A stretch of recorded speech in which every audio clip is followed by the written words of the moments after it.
with us in today's edition of the program is a former National Publicity Secretary of the All Progressive Grand Alliance and presently the political advisor to Governor Willie Obiano, who incidentally is the Board of Trustees, Chairman and Leader of the All Progressive Grand Alliance.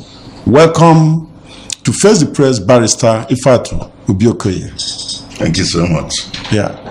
And with me to cross-examine this lawyer in the studio is my friend and colleague of the Vanguard newspaper, Vincent Ujummadu.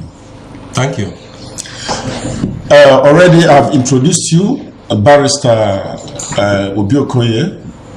Yeah, apart from the fact that you are holding a political position, being the political advisor to the leader of the party, and you are also a lawyer. I want you to dispassionately, analyze the recent judgment from Delta State High Court, Kwale, with regards to annulment of your party's NEC and the convention. First, let me say this professionally. I'm a lawyer, first and foremost, as a profession, and I'm a politician.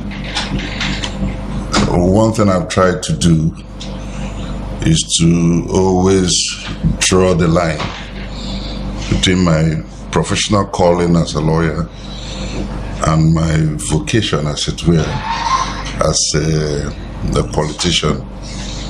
Besides, I'm a very senior lawyer. I haven't been called to the bar in 1980, and that makes it about 39 years or 40 years. So whenever I'm called upon to discuss the law, I do not discuss the law with a political sentiment, knowing fully well that I owe the duty to the younger people in my profession to place the records straight, as it were, and keep the public properly informed as to what the law is. Let's begin with that judgment. First, there was an action at the High Court of Delta State, sitting at the Kwale Division. The cause of action concerned the NEC meeting, which was held on the 14th of May. And the relief that was sought was for a nullification of that NEC meeting. Nothing more than that. So the question of nullification of the convention, which was held on the 31st. But which emanated from the NEC meeting. You are saying that, but I'll come to put that perspective quite correctly. The question of nullification of the NEC, the convention, was not part of the suit. On the 3rd of July, let's start from the 3rd of June, the summons in that suit being an interstate summons. It was a summons arising from Delta State, which had to be served in Abuja, outside the territorial jurisdiction of the court. So the law requires that that summons statutorily must be served within a minimum period of 30 days, which means the return date, or in ordinary parlance, the expiration date of that summons was the 3rd of July. Now, on the 3rd of July, the court sat. The defendants in that suit, including ABGA, were not present. And note what I said, that 3rd of July was supposed to be the return date, the expiration date of the summons. So 3rd of July, the matter was not ripe for hearing and could not have been entertained for hearing. The matter will be ripe for hearing subsequent to 3rd, not on that same day. Again, the business of the day was for mention and a motion which had been filed by the plaintiffs. Incidentally, taking advantage of the absence of the defendants, the court was railroaded into entertaining the originating summons and proceeded to make a judgment. If you remember that celebrated case by Supreme Court, Skene Consult against Godwin Sekondi, it was in 1981. It was a case on the merits that was well decided, but for the fact that the interstate summons was not properly served and returned, the entire suit was dismissed. So in this suit, whatever happened on the 3rd, in terms of hearing, that is a nullity. That suit, we don't need to go and appeal. We'll go back to that court and set it aside. The same court? The same court. When a court entertains a matter without jurisdiction, then you can go back to that court and have that matter set aside. So on the 3rd of July, when hearing was entertained in that suit, it was not ripe for hearing because it will expire by 12 midnight of that day, outside the working period of the court. It becomes live from the next day, the 4th. So the second arm of also what happened was, like I mentioned, the business of the day was for mention and for emotion. Now, when a case is fixed for mention or for motion, it can never be a hearing date, except with the consent and dispensation of both sides. So that is another ground, not for appeal, to go back to that court and say to me, you had no competence to entertain the suit on that day. Now, when besides these procedural points I've made, which are strong enough to set aside the matter by the same court, I want to say that I remember I saw the writ of summons, and the writ of summons was challenging a NEC meeting that was held in Awka. I also remember that writ, even Awka was not properly spelled. It looked more like Akwa. But whatever happened, even if they amended it, the point I want to make here is that every high court of a state exercises limited jurisdiction only to the extent of its geographical territory. That is to say, the High Court of Delta State cannot make an order nullifying a NEC meeting held in Awka, because the cause of action arises from something that happened outside its own jurisdiction. You remember Stanley Naji of Enugu High Court, who sat in Enugu to annul the governorship of Anambra State. He said, you can't exercise your jurisdiction extraterritorially. So even on the merit, that matter cannot stand. Let me stop it with these 3 points. So to that extent, I've enjoined members of the party not to lose sleep over that case, because our lawyers have already, by today, they should be in court, filing the necessary processes. The same court? The same court, not appeal. But beyond everything, what is more important? Because I've seen it trending in the social media.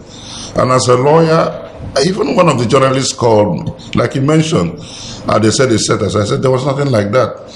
I read the judgment. The judgment concerned neck meeting. It did not concern the convention, because the convention was not an issue before the court. So all that rumor online that the court in Delta had stopped the national chairman from performing his responsibility and duties as national chairman is a fallacy, it's a lie, and it does not exist in that judgment. I want to mention other issues that are connected with that judgment. Take your mind back to the 28th of May. There was a judgment by the High Court of Oyo State, sitting in Ibadan. That was the judgment, a declaratory judgment, that gave APGA and the national chairman all the powers to go ahead and conduct the congresses right from the ward to the national convention. That judgment is still a subsisting judgment of a high court.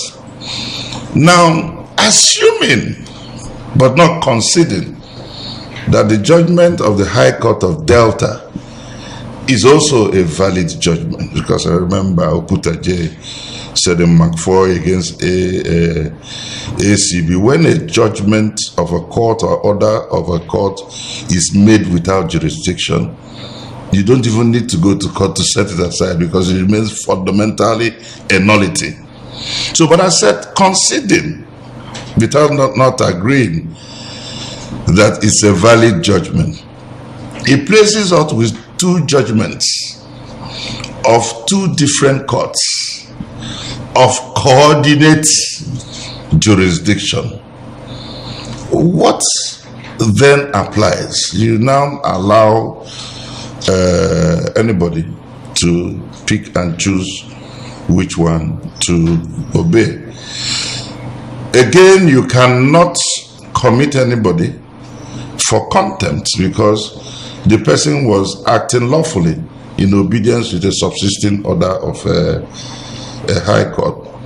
So that really is a position in law. The High Court of Ibadan judgment is still a subsisting judgment, and High Court of Ibadan and High Court of Delta are of coordinate jurisdiction. The matter in Ibadan is not like that matter in Delta, where Delta went to nullify an act that happened outside its jurisdiction. The matter in Ibadan bordered on the interpretation and application of the Constitution of APGA, and the court gave declaratory orders and directory orders, as it were, based on its interpretation. So the court was not acting outside its jurisdiction in the way and manner in which it entertained that suit. Followed up with suits. There's another interesting court order that came up yesterday, Federal High Court, Abuja. FCT. That one concerns the Njoko group, who purportedly held a convention, as it were, at Owerri, and since then have been going about parading themselves to those who want to take them serious as the national chairman. So the court has now said, stop doing that, and do not again do that. That is the latest position. So that has taken care of what the status of the three judgments or the 3 court orders are today: Ibadan, Delta, and FCT. We are in the studio with the political advisor to the governor of Anambra State, who is also a lawyer and the former National Publicity Secretary of the All Progressive Grand Alliance. And we've been discussing the recent legal conundrum as it affects the All Progressive Grand Alliance. Vin Ujumadu is of the Vanguard newspaper. He is here in the studio, participating in the program. Vin, the floor is yours to ask. Yes, Honorable. You talked about the Delta High Court not having or lacking jurisdiction to entertain this. But APGA is a national body. Yes. Does it limit any courts in the country to entertain issues concerning the party? No. If you see, I differentiated it with the Oyo State, Yes. which was declaratory and directory. In this case, they sought to set aside or nullify an act which happened outside the jurisdiction of the court. So you must go to the forum to do that. If what you sought to do was an interpretation of the Constitution of APGA, the Constitution of APGA is not vested in a particular state of the Federation. Yes, it's registered with a corporate with INEC under the Constitution, and anywhere you are, you can bring an action to set it aside. But when you're saying that Vin had a meeting in Oka, you have located it to Oka, then you must come back to the High Court of Anambra State in order to challenge a meeting that was held in Oka. Because the High Court, as close as Enugu, cannot nullify a meeting that was held in Oka. No. Even though the body concerned is a national body. Oh, definitely. You are not shut out. You have the right forum, which is the High Court of the state, in which the act occurred. That is where you have to go to. Okay. Sir, your party is already touting itself as the fastest growing political party and the third largest in the country. Where does this crisis leave the All Progressive Grand Alliance just so soon after your national convention? What is happening here is not unusual. What is politics all about? Is it not about challenges and conflict? And don't forget that all this is about 2021 or 2022. People are beginning to position themselves for that. We must understand that this is all about politics. It's not chocolate eating. When you look at even APC, the ruling party, some people are challenging Oshimolu, including governors. There are at least 2 or 3 governors who are saying that Oshimolu was go. And the party is standing behind him.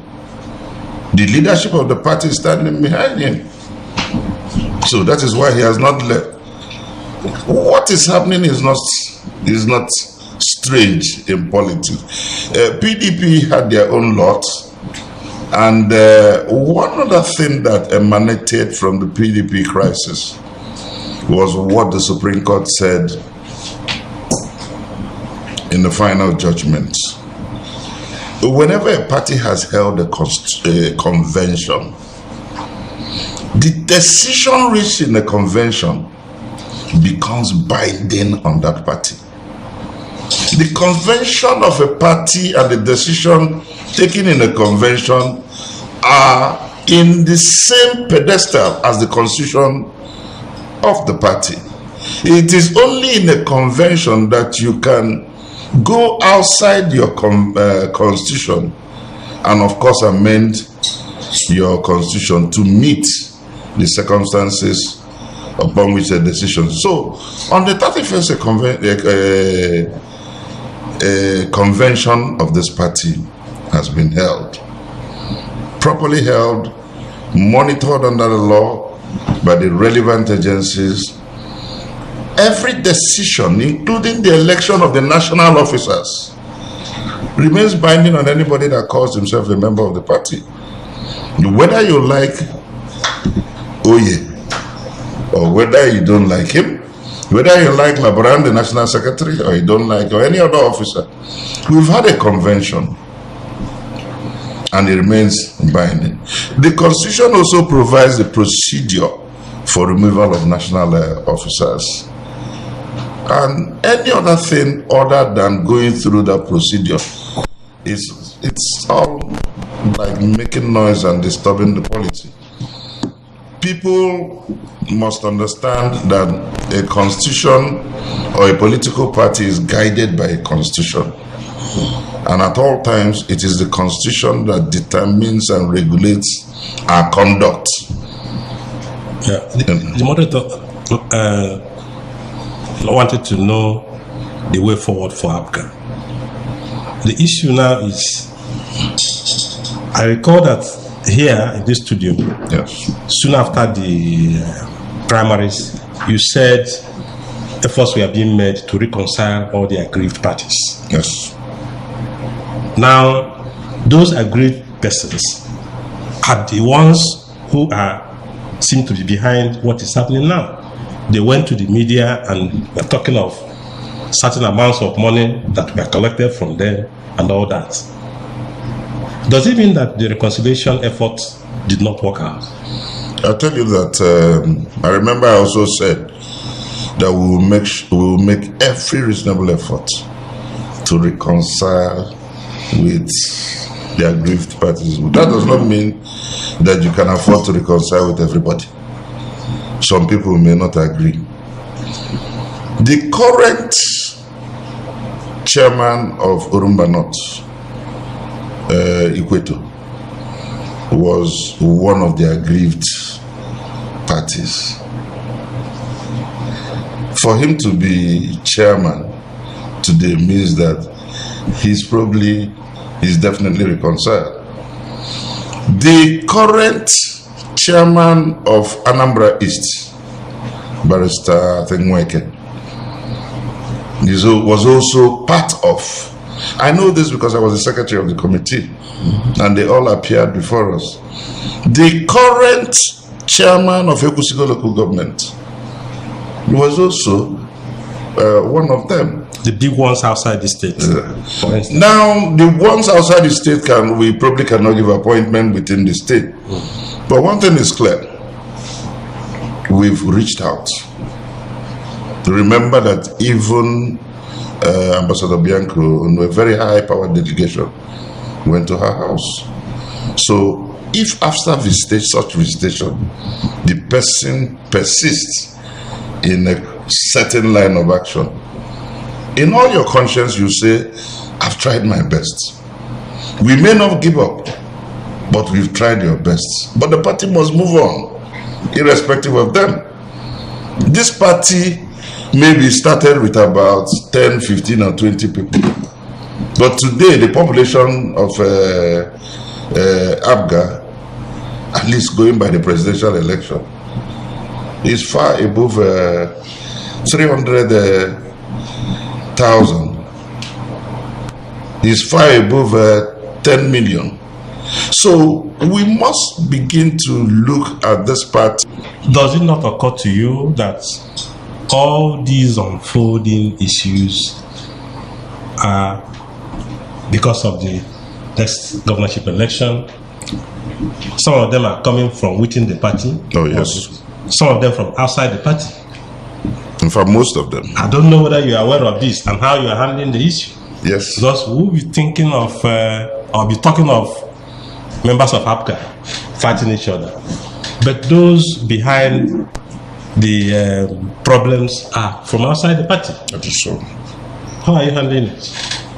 I mentioned it before that it's all about the succession issue in 2021 and 2022. We're quite conscious of that fact. We are also conscious of the fact that APGA is the party to beat. After, in 22, we'll be 16 years in power in Anambra State. We've done very well, but it also goes with its challenges. Some of those challenges is that the opposition has been out of power for too long. They will be so restless, they will be more vicious. So to that extent, it forms part of our planning process. Our party will continue to make genuine effort. But you know, as has even been identified by us here, some people are working towards 2021.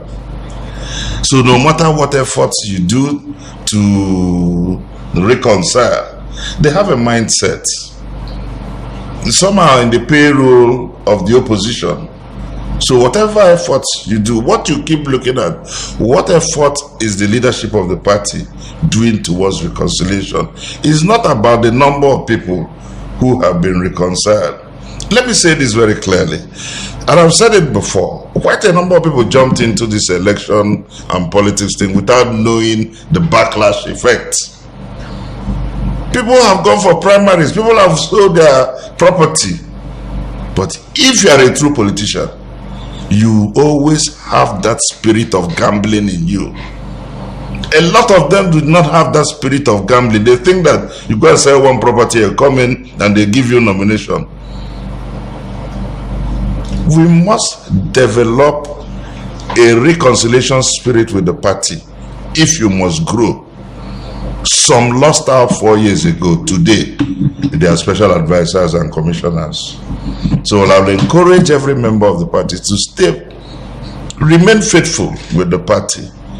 The party will always recognize your efforts, and in due course, you definitely will be compensated. We're almost out of time on this edition of Face the Press. I give my thanks to Barrister Ifeatu Obi-Okoye, the political advisor to Governor Willie Obiano, for participating in this edition of the program. I also give my thanks to my friend and colleague here, Vincent Ujumadu, of the Vanguard newspaper. My name is Ebuna Muta. Bye-bye.